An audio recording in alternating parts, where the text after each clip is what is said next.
with the fire of our lives. Oh, we light a candle for hope and a world that's longing for hope.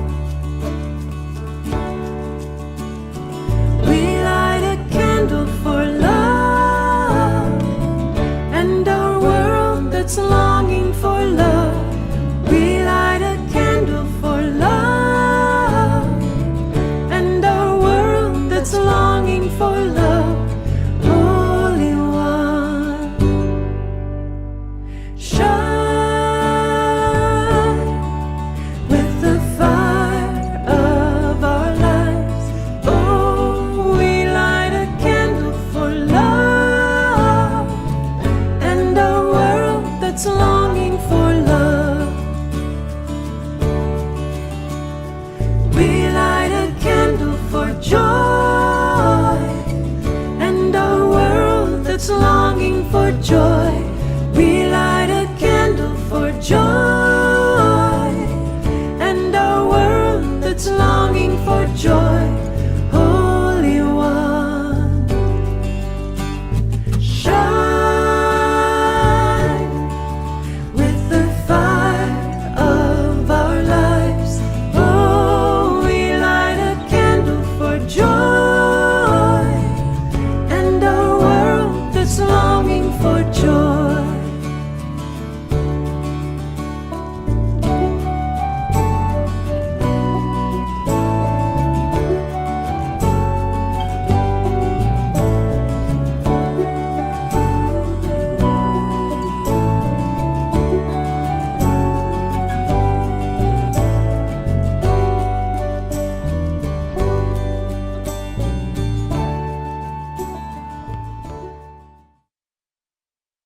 Of San Miguel de Allende. I am Jean Marie Stine, the service leader for this Sunday morning. My pronouns are she and her. We thank you for joining our spiritual community this morning. It's so good to have you at today's service. Ours is a liberal religion with a long history characterized by a free and responsible search for truth and meaning in spiritual matters and in works, by a strong commitment to social justice. This fellowship is a place where you can bring your whole self, whatever your country or religious background, agnostic or atheist, whether you are happy or sad, whatever your sexual or gender orientation, and whether you are neurotypical or neurodiverse. And a few announcements, please. The Hotel Allende has a new management and new policies about parking. While attending our service, parking is free. But if you wish to leave the premises to have lunch somewhere else, please be courteous and check in at the front desk to pay for your parking. Thanks for your understanding. Also, remember to make a reservation with Diana Amaya if you wish to attend next week's service in person. You can sign up today when leaving or email her at info.uufsma@gmail.com. We invite you to look in today's order of service for announcements of activities and membership information, and go to our website, uufsma.org, for full information on the fellowship. If you're joining us via Zoom today, just stay connected after the postlude music ends to reflect on today's message and visit with today's speakers. To those of you attending here in person, please exit quickly and quietly and visit outside after the service ends. Today, we have a special service. This year, Advent and Hanukah begin today, on the same day, a rare event and one worth celebrating. Both are occasions commemorating times of hope And like so many celebrations around the world, at this time of year, during the darkest and coldest months, both use light to symbolize hope. Fittingly enough, here in our host country, they call it Esperanza, which has a double meaning, not just hope, but waiting, which of course is what we do while we are hoping. As for today's service, we are fortunate to have 3 well-known and respected speakers to each share their short reflections on Esperanza. Judith Jenya, a member of this UU Fellowship and the Jewish community of San Miguel, and she will offer some thoughts on Hanukah and its origins. Reverend Mark Johaningsmeir, a retired Unitarian Methodist, retired United Methodist minister who led congregations in Minnesota and Colorado, will talk about the Christian tradition of Advent and its meanings. Reverend Tom Rosiello, who was appointed our fellowship's first minister in January 2019, will share the Unitarian Universalist approach to the winter holiday season. And now we will have a slide with information from our COVID task force.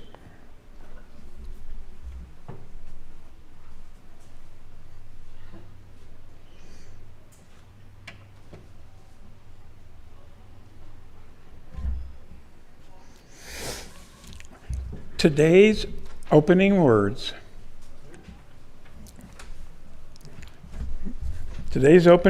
come from Michelle Obama. You may not always have a comfortable life, and you will not always be able to solve all the world's problems at once. But don't ever underestimate the importance you can have, because history has shown us that courage can be contagious and hope can take on a life of its own. And now we will light the chalice, actually Reverend Tom will light the chalice, an important symbol of the light of our UU tradition. We light this chalice that our religion may be a beacon of hope, truth, and justice. That's from the Reverend Lois E. Van Leer, who happens to have been our minister at the last UU congregation we were in. Now, I did not know that when I read this. Now, Judith Jenya will light our menorah, and Mark Johaningsmeir will light our Advent candle.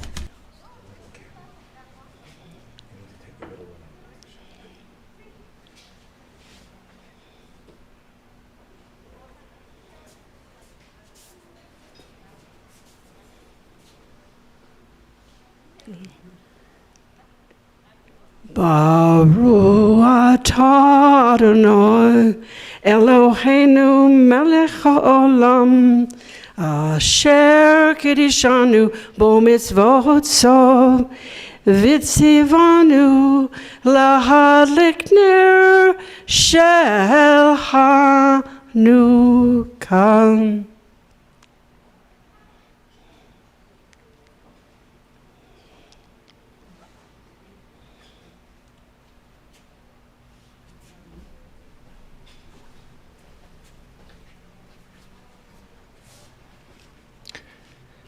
The Christian tradition has used candles just as the Jewish tradition. It's been used in the Christian tradition to mark the approach of the Christmas celebration. One additional candle is lit for each of the 4 Sundays leading up to Christmas. Traditionally, the first one signifies hope. These words from a children's Advent song. Light the Advent candle one. Now the waiting has begun. We have started on our way. Time to think of that new day. Candle, candle burning bright, shining in the longest nights. Candle, candle burning bright, fill us now with promised light.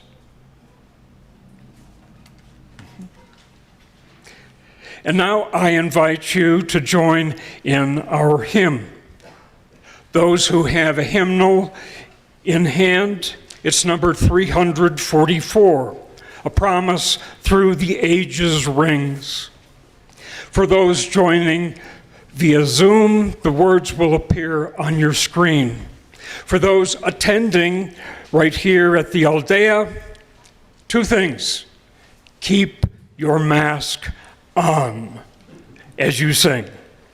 Number two, in the hymnal, there are 4 verses. We're only going to use the first 3. Thank you.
Now let us join our voices together to pledge and affirm our fellowship's living covenant, first in English, then in Spanish, led by myself, and then Miguel Angel Espinosa, to whom I apologize for mangling your name.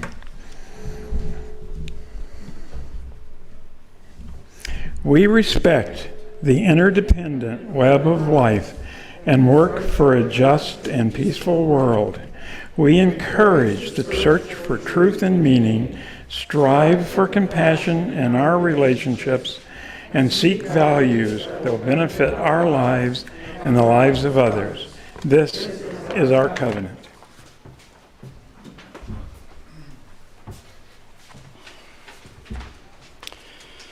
Respetamos todos los estilos de vida dentro de su red interdependiente y trabajamos por un mundo justo y pacífico. Alentamos la búsqueda de la verdad y la comprensión total. Nos esforzamos por mantener compasión en nuestras relaciones y buscamos valores que beneficien nuestras vidas y las vidas de los demás. Este es nuestro convenio.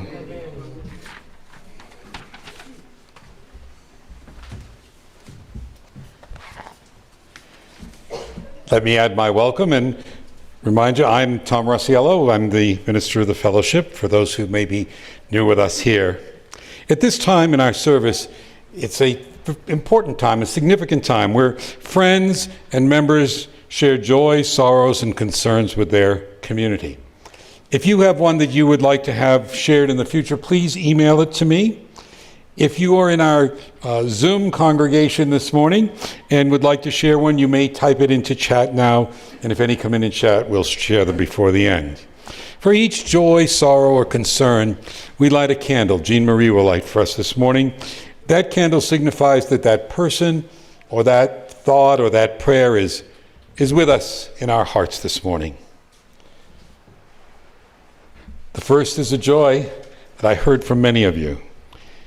That a joy for the blessings that you experience by coming together with family and friends in a time of sharing and gratitude this past week.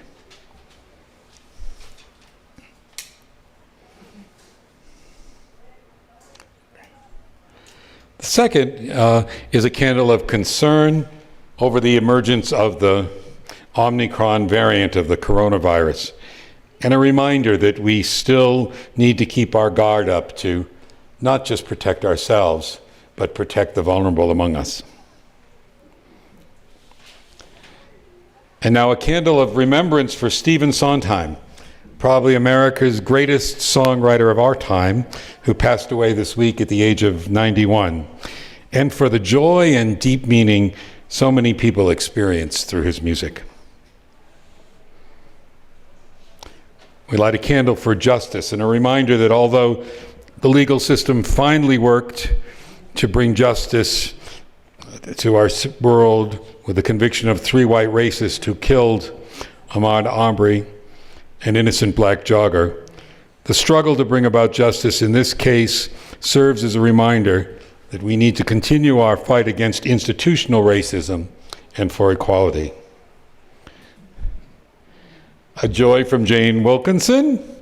After not paying her electric bill this week and being shut off for 3 days with no power or water, she now celebrates the return of electricity to her home. And a special joy that I hope you'll join us in celebrating. Our own beloved Diego turns 31 on Tuesday, and we'll make a little exception and join in celebrating. Happy birthday to you. Happy birthday to you. Happy birthday, dear Diego. Happy birthday to you.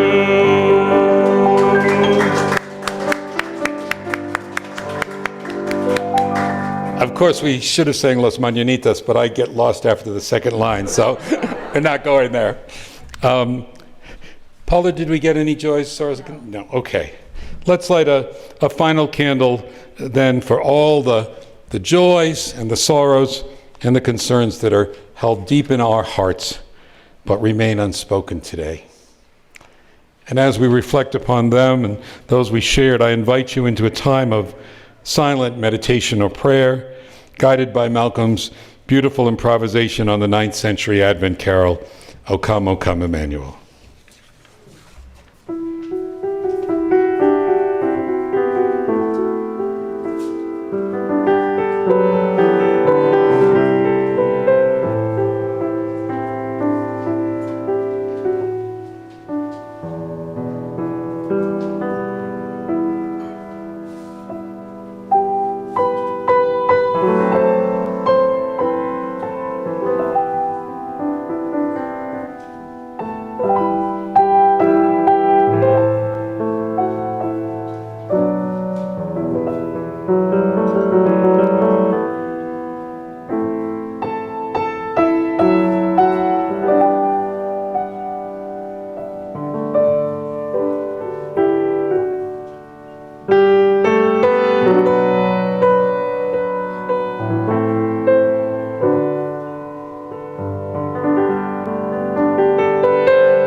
Good morning.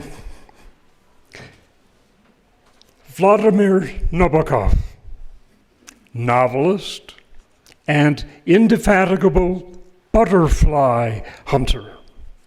He was heading up the trail in the Rocky Mountains, and he spotted a couple descending the trail from where he was heading. He asked the couple, "Did you see any butterflies up there?" Well, the couple were surprised. They thought a moment, shrugged their shoulders, and said, "No, I don't think so." Nabokov forged ahead and was delighted to find butterflies, lots of butterflies, lots of different species, everywhere he looked. You see what you're looking for. That's much the same when it comes to the Christian season of Advent. Advent is that 4-week period leading up to Christmas, the celebration of the birth of Jesus.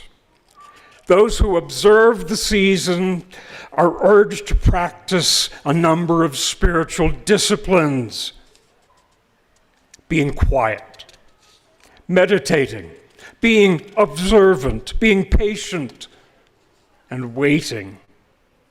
This is very countercultural in December. In the Northern Hemisphere, the Christian Advent season coincides with the time when the fields are bare. The trees have shed their leaves. It all looks pretty pathetic.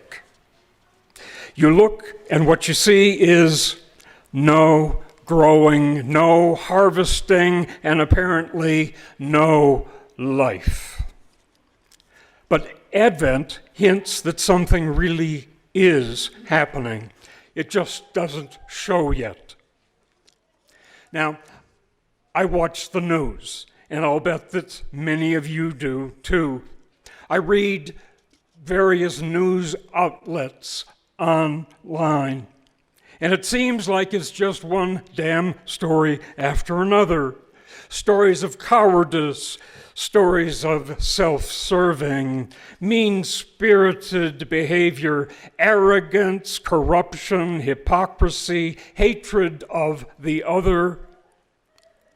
It seems there's been no evidence that people know the word shame anymore.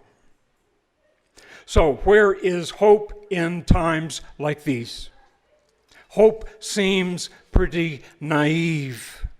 Hope suggests that you really aren't paying attention to all the crap that's going on. When you tune into the news, do you get depressed? Rebecca Solnit is an essayist and a shrewd observer of life in these times. She's published many articles, many books. One book I especially recommend is called The Encyclopedia of Trouble and Spaciousness. Now, many believe that the United States has one real religion, and that is capitalism. But Solnit points out that human activity is not only driven by market forces and self-interest.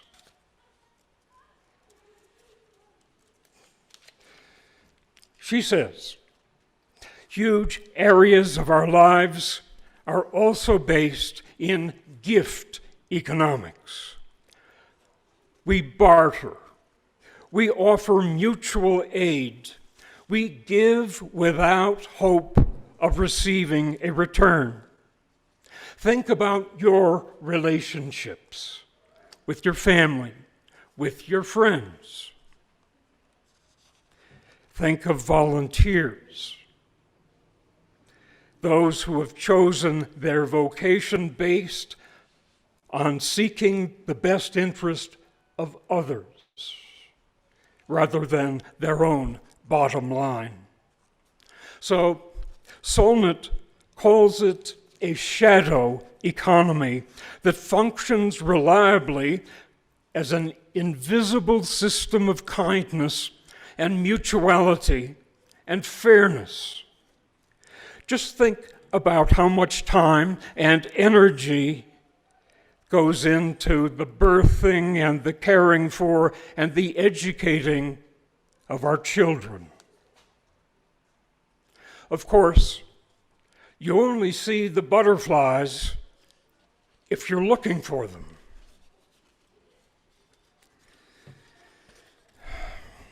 Hope. I know, that was the assignment. That's the theme for the day, and I'm getting to that. Hope, in the best sense of the word, is more than wishful thinking. Hope involves acting on a belief that there is a life, that the processes absolutely necessary for a life and for a truly good life are already in play. In the Christian story, this new and hidden subversive life is symbolized by a pregnancy. A child will be born, and somehow that will change everything.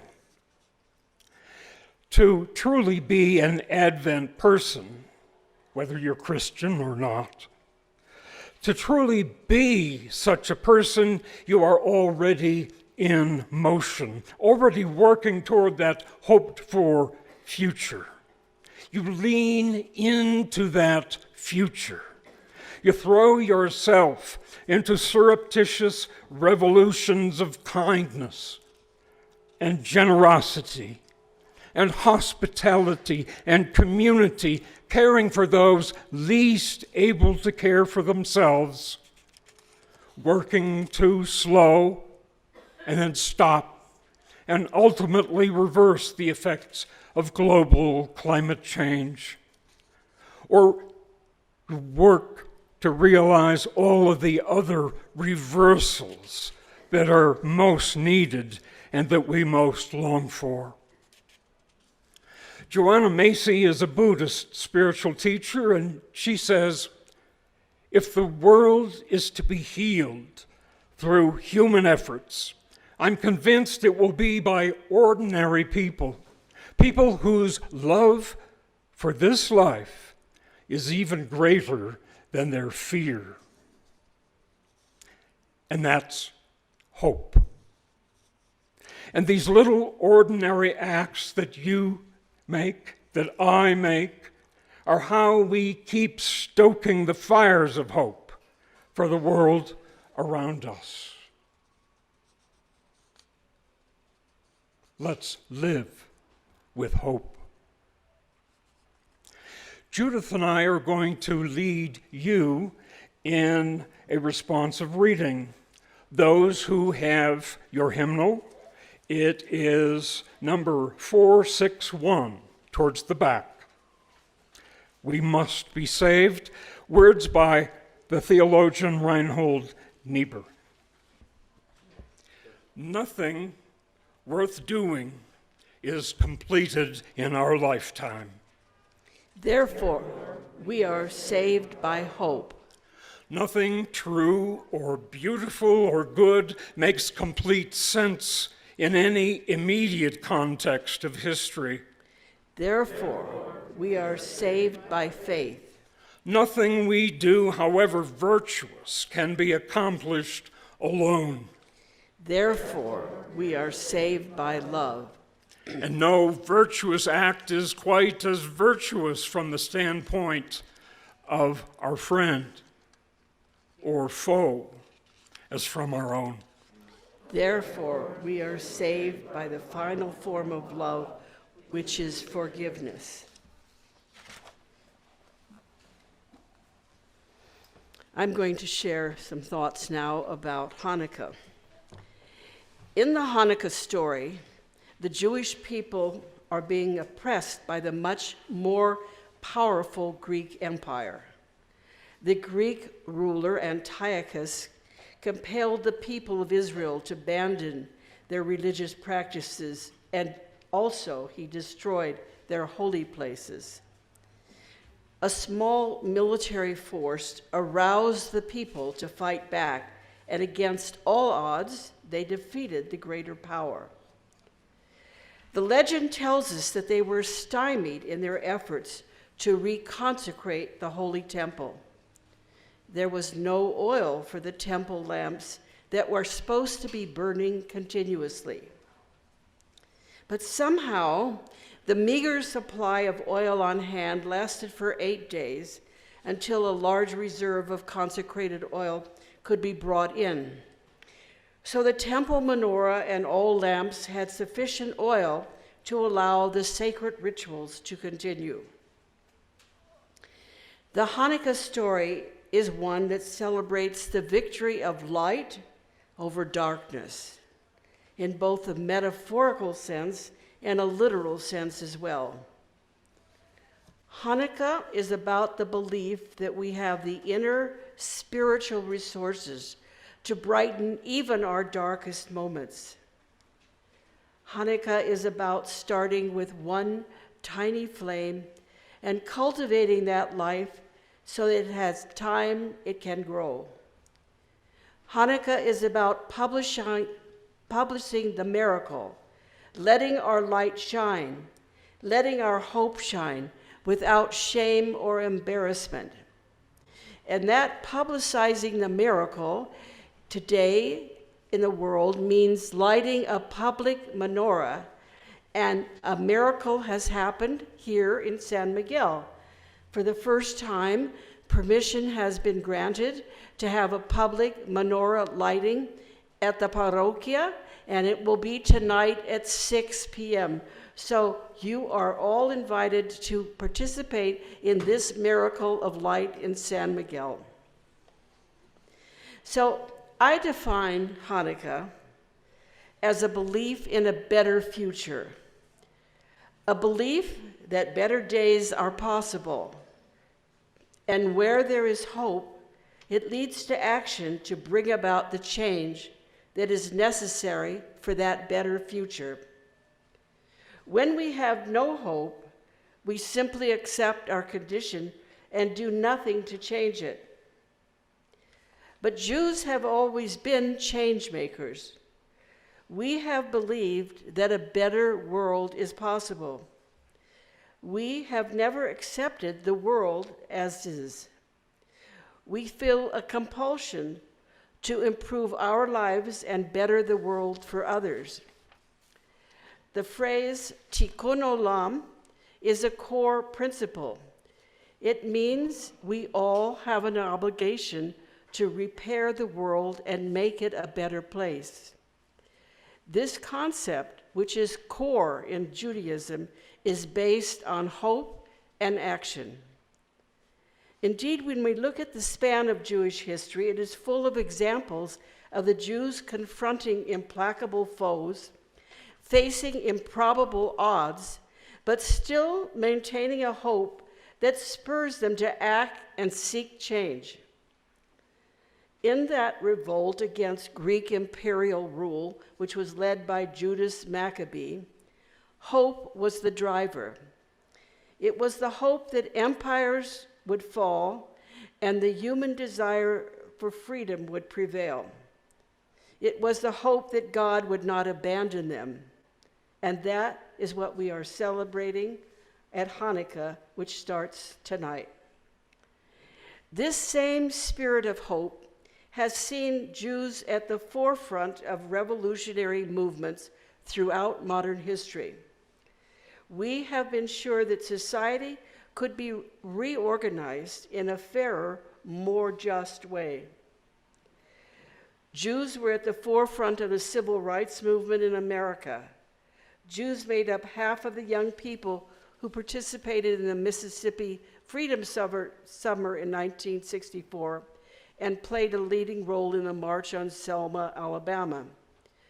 Jewish people and leaders helped create the NAACP because they were driven by a hope that justice and equality could overturn institutional racism. In the U.S. Congress today, many of the leading voices to bring in justice in insurrection and hold insurrection to account are led by Jewish legislators, such as Adam Schiff and Chuck Schumer, to name a few. Rabbi Jonathan Sachs calls Judaism the voice of hope. To be a Jew is to be an agent of hope in a world threatened by despair, in the hope of the world that could be, that should be, but is not yet. Hanukkah is the Jewish hope in a better world, filled with light in the midst of the darkest month and hope from a miracle from God. As David Ben-Gurion, former Prime Minister of Israel, said, "Anyone who does not believe in miracles is not a realist." He helped bring the poem Hatikva, or Hope, to Israel, where it became the national anthem. As we light the menorah today for Hanukkah, let us be hopeful. So today, make sure you light your inner light and let it shine. We are now going to hear the music of Flori Jagada, a woman from Sarajevo, Bosnia, who eventually moved to the United States. She started the revival of Ladino music. This music, Ladino, is sung in the language of Sephardic Jews, the ones who were expelled from Spain in 1492 and then settled around the entire Mediterranean region. Ladino is a Judeo-Spanish language which is still spoken in some parts of these areas. Flori was honored in Washington, D.C. with the National Heritage Fellowship in 2002. She died this year at the age of 98. She was my friend.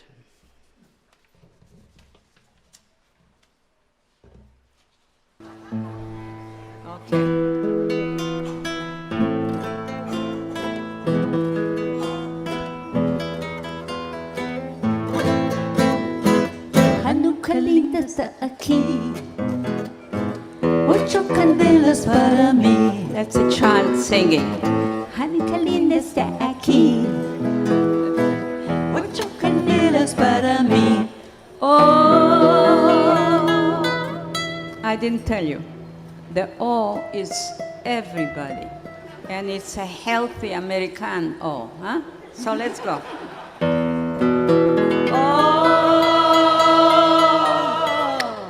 Una candelica, 2 candelicas, 3 candelicas, 4 candelicas, 5 candelicas, 6 candelicas, 7 candelicas, 8 candelas para mí.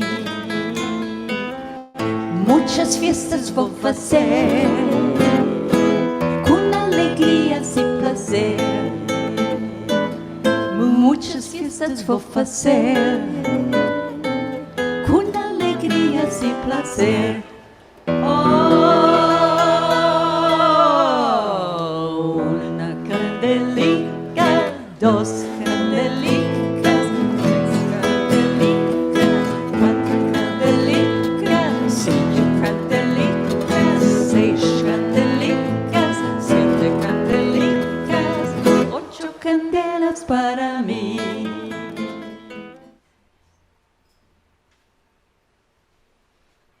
Good morning.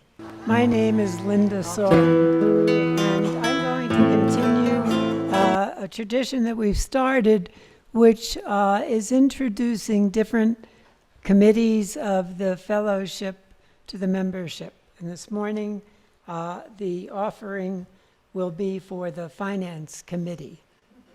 The Finance Committee was created by the board in 2019. and it had its first meeting in January of 2020. The board generated a suggested set of goals for the committee.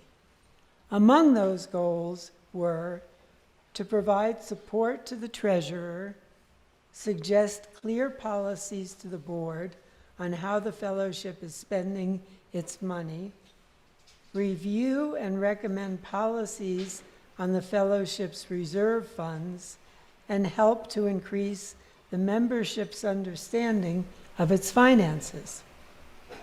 The committee is presided over by Margot Johnson, the chair, and other members of the committee are Dick Snyder, Kim Malcolm, and me, Linda Sorin. Gary Belkin, our treasurer of UUFSMA, serves as an ex officio member. I'm going to give you a little bit of background on each of the Finance Committee members, little bit. Margot Johnson, the chair, graduated from Oklahoma University with a degree in journalism. She was a reporter, advertising director, and publisher of a weekly newspaper for 11 years. She was also vice president and president of a savings and loan for 15 years and ran nonprofit organizations for 11 years before retiring. She still writes a weekly column for a Texas newspaper and hosts a blog. Margot moved to San Miguel 5 years ago. In addition to being chair of the Finance Committee, she is co-chair of the Task Force on the Future of Ministry of the UUFSMA and a member of Mis Hermanas, a UUFSMA women's group. Kim Malcolm is another member of the Finance Committee.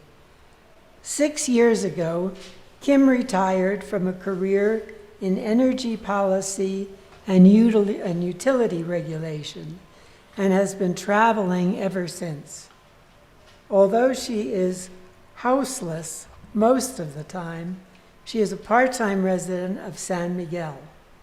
Kim is a California native and raised her son, Gabriel, in Oakland, California. In 2018, Kim published her first book, A Country Within. It's about her work with refugees in Greece, and she is currently working on a second book. Kim loves hiking, riding horses, reading, and cooking. Another member well known to the fellowship is Dick Snyder. Dick graduated with a degree in art and taught for 3 years. He then spent 17 years directing and reorganizing community action agencies and 23 years creating and renting low-income housing. He retired in 2007. Dick served as an elected official on the Wilmington, North Carolina City Council and was chair of their Human Rights Task Force and Long-Range Planning Committees. Dick has been a UU member for 38 years, and has served on the UUFSMA board, the Social Action Committee, the Sunday Service Committee, and the Finance Committee. And Linda Sorin, me, I have to write this in the third person, changing it to the first person. I had a career in speech pathology for 18 years before I received an MBA in healthcare administration. I held many different positions prior to working as director of marketing for 12 years in various healthcare associations in Washington, D.C., before retiring in 2000. I then spent much time traveling and lived for periods of time in Guatemala before moving permanently to San Miguel de Allende in 2004, where I served as a volunteer to over a dozen different nonprofits over the many years. I serve on the Sunday Service Committee, the Finance Committee, and I'm a member of the UUFSMA women's group, Mis Hermanas. And last but not least is our treasurer, Gary Belkin, who serves as an ex officio member of the Finance Committee. Gary was a lifelong resident of Chicago before moving to San Miguel part-time in 2014 and full-time since 2017. Before retiring, he practiced law for 50 years, focusing on tax, estate planning, corporate, and real estate matters. Gary joined UU's after moving to San Miguel. He has been serving as treasurer since April of this year and continues to serve as a member of the Sunday Service Committee, as well as an ex officio member of the Finance and Endowment Committees. He is married to Ed Tudor, a retired psychiatrist. And to borrow some words from Mark about the shadow economy, this is a time for giving, and it's a time during this musical interlude to open your hearts, open your pockets, give as little or as much as you can to support the work of the fellowship and all that it does. As you know, 50% of the income from the fellowship goes to support social action committee, the Social Action Committee, which supports nonprofits in the community, and the other half supports the work of the fellowship. So you can go to the chat room and donate there, or you can go to uufsma.org and hit the donate button. All contributions will be gratefully appreciated. Thank you so much.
I invite you now to rise in body or spirit and join in singing hymn number 346, Come Sing a Song with Me.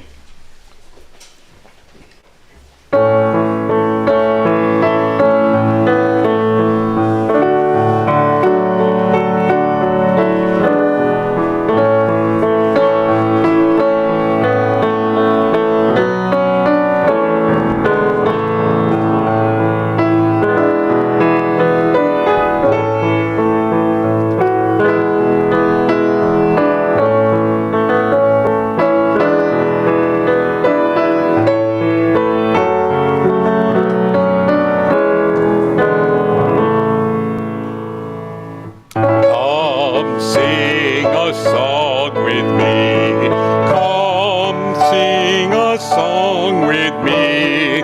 Come sing a song with me, that I might know your mind. And I'll bring you home when home is hard to find. And I'll bring a song of love and a rose in the winter time. Come dream a dream with me. Come dream a dream with me. Come dream a dream with me, that I might know your mind. And I'll bring you hope when hope is hard to find. And I'll bring a song of love and a rose in the winter time. Come walk in rain with me. Come walk in rain with me. Come walk in rain with me, that I might know your mind. And I'll bring you hope when hope is hard to find. And I'll bring a song of love and a rose in the winter time. Come share a rose with me. Come share a rose with me. Come share a rose with me, that I might know your mind. And I'll bring you hope when hope is hard to find. And I'll bring a song of love and a rose in the winter time.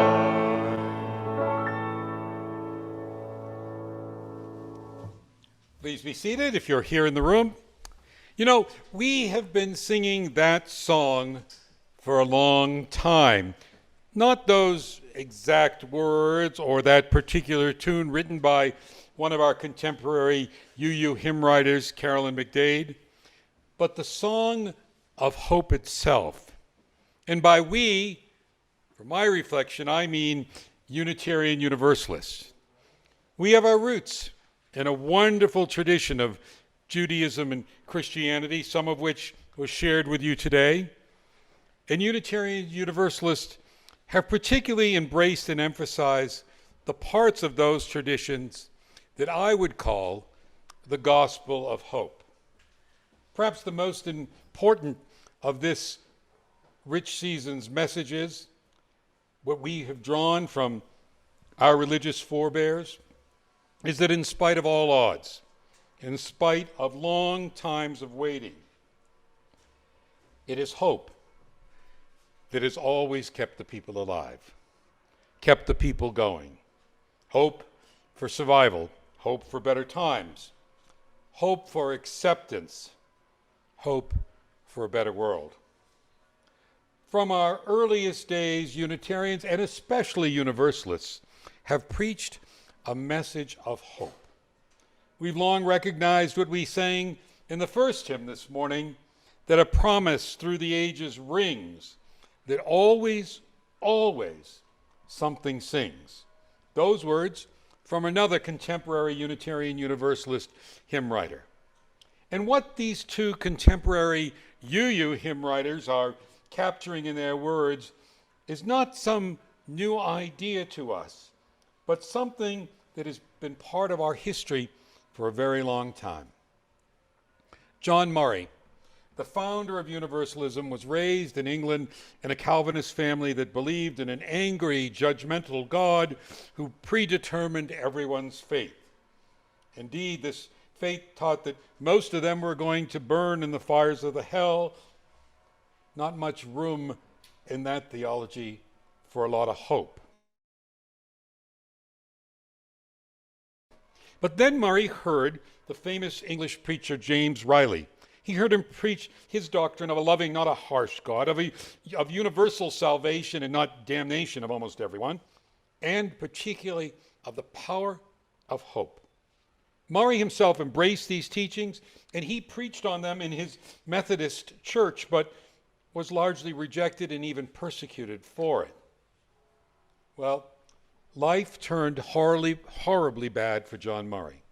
His young wife and one-year-old daughter both died, and the medical bills for trying to save them put him in debtor's prison.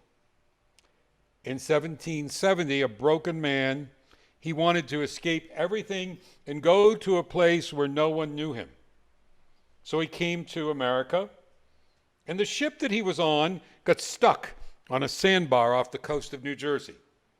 Small boats came out from shore and brought passengers onto the property of a farmer named Potter. Potter, strangely, had built a chapel on his property, but never had a minister to preach in it, and was looking for a minister to give a sermon there. Murray was not interested. But Potter spoke of his beliefs, and Murray realized they were the same as his beliefs. Murray agreed to preach one Sunday. After all, it was going to take probably a couple of weeks for the tide sufficiently to rise to get the ship off the sandbar. And anyway, the farmer had been very nice to him, so why not? Well, that was the beginning of the faith tradition called Universalism. And central to this faith, which came to a restored, broken man, was this gospel of hope. Now, I use that word gospel very intentionally because it means good news. Murray was called to give those weighed down by negativism, by the harsh judgments of Calvinist religion, by the despair of life, by illness, by loss and grief, a message of hope. And he enlisted his followers as they grew to do the same thing. And here are his words of instruction to them, and I think to us. Go out in the highways and byways and give the people blanketed with decay and crumbling Calvinism something of your new vision. You possess only a small light, but uncover it. Let it shine. Use it to bring understanding to the hearts and minds of men and women. Give them not hell, but hope and courage. If I were to say in just a few words what the defining message of our faith tradition is, it would be hope and courage. And that's true on our Unitarian side of the family as well. Theodore Parker, a mid-19th century Unitarian minister and abolitionist, certainly was a man who understood and preached hope and courage. He worked tirelessly for the abolition of slavery. He refused to comply with the fugitive slave laws in Boston, even hid runaway slaves in his church, often rejected by his parishioners for his strong anti-slavery views and for his vision of a world of equality. He was a man who lived with hope and courage. And I suspect many of you know one of his famous quotations, but may not know it's from him. Dr. King used it all the time, as did many others. Parker was the first one who spoke the words, "The moral arc of the universe is long, but it bends towards justice." He spoke those in the mid-1800s. Think about what those words mean. First, it's a statement of unwavering hope, but it's also an acknowledgement that things don't change overnight. There is a time of waiting before important hopes are realized. As Jean Marie mentioned in her opening words, in the Spanish language, the word for hope and the word for waiting is the same, Esperanza. For me, Parker's words capture the dual essence of Esperanza. So what does all this history say to us today? Well, I think it says that the call of our faith tradition can be pretty simply stated as to bring hope. Being together, singing a song together, sending a card with holiday wishes or words of support or encouragement bringing a casserole, meaning a sad face with a loving smile, retelling the stories of the season, lighting the candles. These are all ways that we bring hope to each other. Right here, now, in this time together, we give hope, we receive hope, and perhaps most important of all, we rediscover hope within ourselves. In this season especially, we're reminded that hope is a gift that we have to give to others, and nurturing hope is the gift that we can give to ourselves. But it's not always easy to receive the gift of hope or to find it in ourselves. Sometimes in the words we just sang, it's true, hope can be hard to find. Perhaps you've been in a place where it just doesn't seem logical to have hope. In a place in your life where the facts of a situation may suggest that you should just give up. For some of us, this COVID pandemic has really challenged our ability to be hopeful for the future. And in the world of governments, be it US, Mexico, or elsewhere, lies, hate, racism, shameful self-interest spew from the mouths of leaders, making it hard to find hope in that realm too. Injustice in policing, in our courts, attacks on democracy itself, make it hard to be hopeful for the future.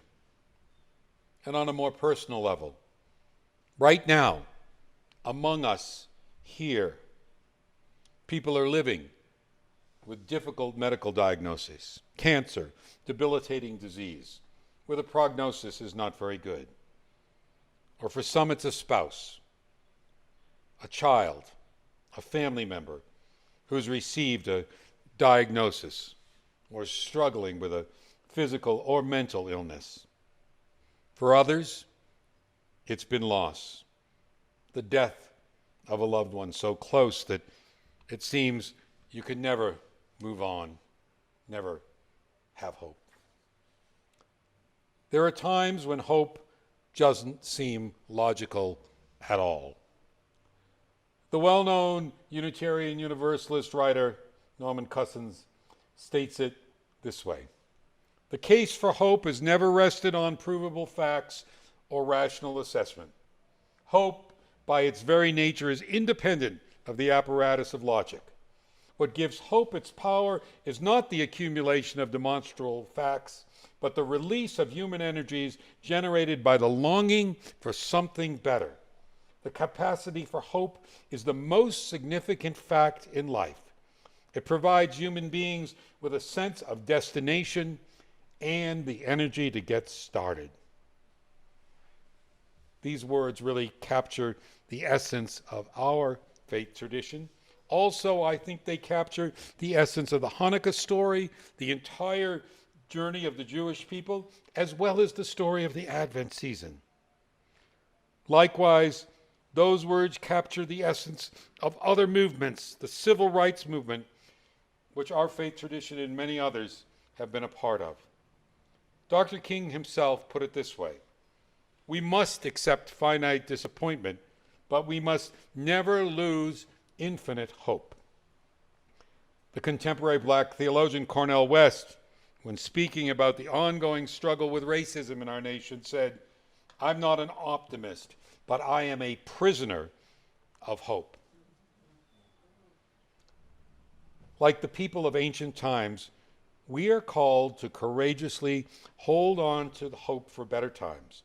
Forget about the naysayers who say it can't be done, that nothing can change. Forget about the pessimists within you telling you it makes no sense to be hopeful. Be daring, be audacious, and go ahead and light the lamp of hope anyway. You remember the title of Barack Obama's biography? The Audacity of Hope. That should be the title of every Unitarian Universalist biography. For hope is the promise of the ages, and it never stops singing. Listen for the song when you need to hear it. Share the song when you know others need to hear it. We all have challenges, These are challenging times. It sometimes takes real courage to hold on to hope. Despair can creep in on us. We have all been there.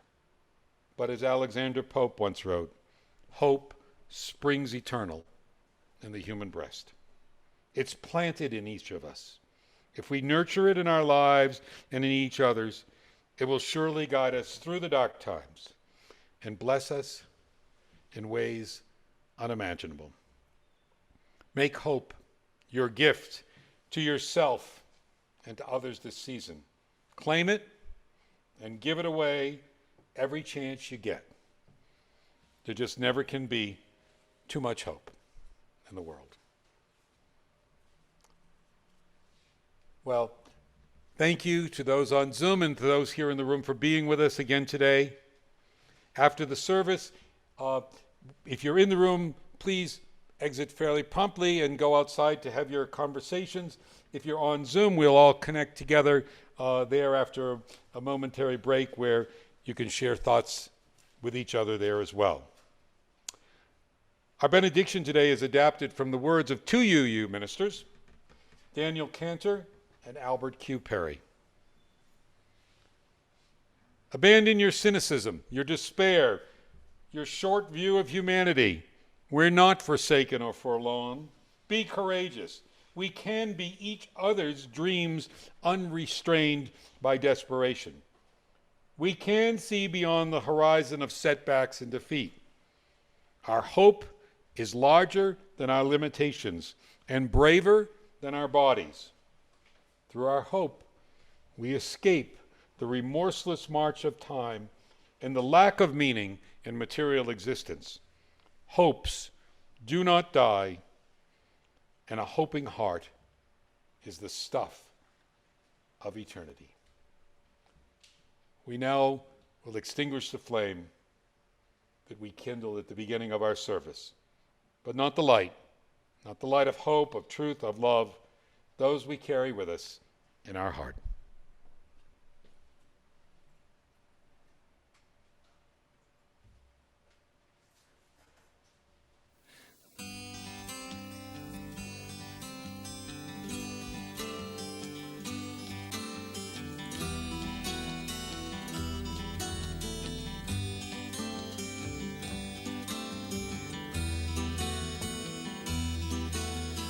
Light one candle for the Maccabee children, with thanks that their light didn't die. And light one candle for the pain they endured, and their right to exist was denied. Light one candle for the terrible sacrifice justice and freedom demand. Light one candle for the wisdom to know when the peacemaker's time is at hand.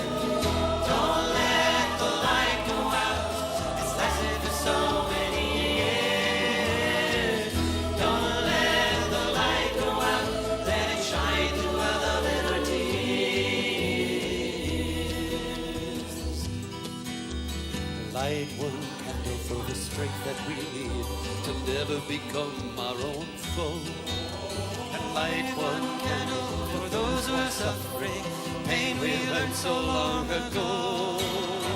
Light one candle for all we believe in, let anger not tear